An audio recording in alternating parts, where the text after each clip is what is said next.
knowing the reality, knowing what we face gets your head screwed on straight real fast, and you stop being little boys.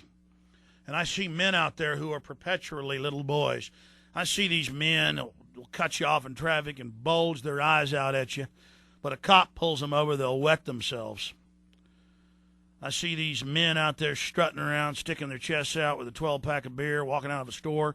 They think watching a ball game and acting tough is what a man does. A man is humble.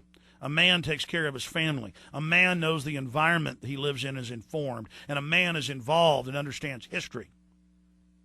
That's what measured men in the past. Not how you could stick your chest out and festoon yourself with whatever the latest fashion is. And this country needs men to save it. You know, Chris Matthews gets up on television and says, the age of lying is here, lying and is good, and that's how you're successful. That's how you get your woman. That's how you get your job. That's how you... No, that's not how. I don't want to be around a bunch of liars and a bunch of fakes and a bunch of frauds. And all these social climbers that do whatever they think, and the groveling. I can't go to parties. I can't hardly be around people anymore because you get around these social climbers and they're so fake and they hate your guts and they're not real people. And they'll sit there and they'll look you in the eyes and you can just see how weak they are. I mean, I tell you, folks, you have fallen so far, but I know there are tens of millions of people in this country and hundreds of millions worldwide who are still human. And who still know that the fraud of saying that what you act like is what you are and that some front. And then the establishment can say what is successful. The establishment can say what is important, and then you imitate it. I mean, I remember reading stuff written 80 years ago by the Department of War where they were hiring top psychiatrists on how to dumb down the public through the media, and how to break up the family and get rid of the middle classes, all declassified and all public. And you see the, I mean, why do you think Fox Television, all these shows, and on every TV show, the man is weak, he's dumb, he's an idiot. The guy who gets all the girls is an idiot and can't talk and, you know, is a fool. And then young men watch that and imprint as mammals. We're meant to mimic those we see above us. And then they go act like that and can't ever get women, can't ever be successful. And so they think then, oh, I must act stupider. That will get me women. I mean, they understand our mammal activity, our basic behavior. And they just program you and manipulate you and laugh at you and write best-selling books about how they're going to destroy the country. And they're doing it right now. And you just giggle and look up with dim little eyes and say, no, there's no New World Order. It doesn't exist. Everything is fine. We're going to come back and go right to your calls. Stay with us.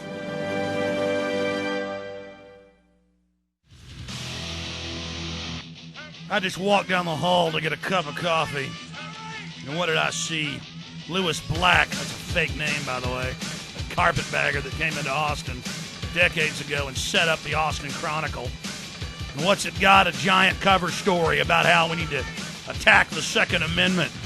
Bunch of anti-gun garbage I just scanned through in the last few minutes. The establishment's instinct to totally disarm us so they can have their way with us. Why don't you write articles, Black, about how governments killed over 200 million people last century? Why don't you write an article about how the international banking cartel financed 90% of that? Why don't you tell the truth instead of writing articles saying the toll road company isn't foreign? How dumb do you think your readers are? I'm just sick of lies. I'm sick of it! And I'm sick of you being mesmerized by things that don't matter so they can run these lies on you.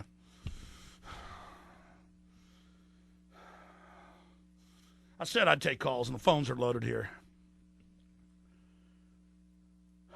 Let's go ahead and take a few here. Let's go ahead and talk to George.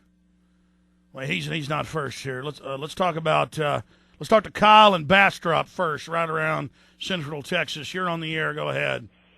Hey, Alex. I totally agree with you what you're saying about the UT and everybody worshiping the athletes and everything. You know, I have friends. You know, we were watching a game the other day, and he was just knowing everything about Vince Young, and I'm like, hey, dude, our dollar's been devalued and everything. He's like, oh, whatever, dude. Why do you pay attention to that? You know, I agree with you there. You know, it's so, you know, It's hard to deal with people sometimes about stuff. And we don't eat beef on game day. That's bad luck for Bevo. Oh, I mean, seriously, I see people. A lot of these kids, that are going to ACC or local college or whatever, and they have no money, but they'll go and spend $300 for a ticket, and then they wonder why they have no money. They're spending on Xbox 360 here. Well, I mean, the credit card companies have the financial advisors at the school who they're paying. By the way, it's totally illegal, but they do it. It's legalized criminality to tell them to get more credit cards. The whole thing is meant to rape people. And here's my point. People don't know about, their family history. They don't know about, anything. There's all these amazing things going on, but all they know about is issues that don't matter today, much less tomorrow. That's all I'm saying, is that people could be into sports and things, but it's that it is designed. It is given all of this attention to destroy. It is given all this attention to be a distraction from real issues. Oh, I agree, I work at a bank. I see a lot of people who come through who don't even know how to fill out a deposit slip. They don't know their account number. I mean, they don't. Here's the deal. I used to go. I've been going to that Bob Bullock IMAX theater since it opened. 8, 9, 10 years ago. I've probably seen 10, 15 IMAX films there because I don't watch a lot of TV, but I go see IMAX films occasionally. I saw Sea Monsters in 3D, unbelievably powerful. Best 3D I've ever seen last night, and it was the first time that the crowd was so dumb.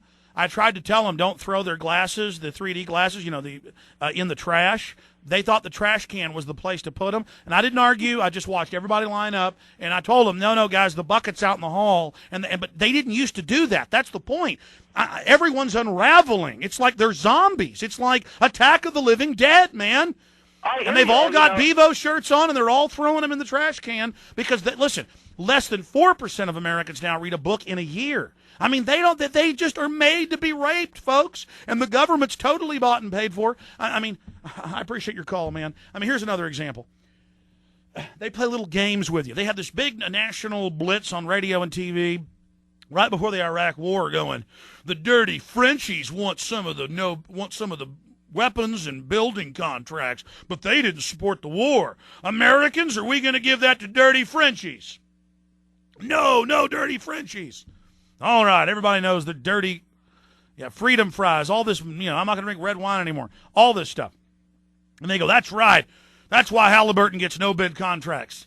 And then I hear national hosts knowingly treating you like you're idiots. See, they'll talk to you and pat you. Oh, I like you, you good American. Oh, you're a great American. You're a fine American. Most of these guys are famous beatniks from the 60s turned fake conservative. It's so sick what they do to you. When the debate was about U.S. companies couldn't bid, they were no-bid contracts. Foreigners were never allowed to have bids. Now, Halliburton and almost every one of those companies have moved to Dubai. Cheney's bought a house in Dubai. Cheney dumped all of his currency stock into euros last year. He's totally forsaking America. It doesn't matter, folks. They're going to run around with tears in their eyes. Blackwater USA. Oh, they're not mercenaries. They're loyal Americans.